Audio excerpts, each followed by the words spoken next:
Construction worker. Sabi ng iba, construction worker lang sila at pinamaliit ng mga mayayaman. Pag may bagong tatayo na building, sila ay nakatuon sa laki, design, taas, at higit sa lahat, ganda ng itatayo nila. Sino bang mga construction worker?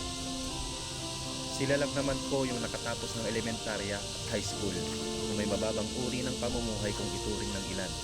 Sila yung nagtatrabaho sa ilalim ng tirik na araw o sa matataas at malalaki at delikadong building. Sila yung hindi iniisip na mahulog o mabagsakan na mabibigat na bagay sapagkat iniisip nila kung paano bubuhayin ang kanilang pamilya sa tamang paraan na walang inaapakan na tao. Sila yung kahit mahirap at mabigat na trabaho, umulan umaraw, tuloy lang sa pagtatrabaho.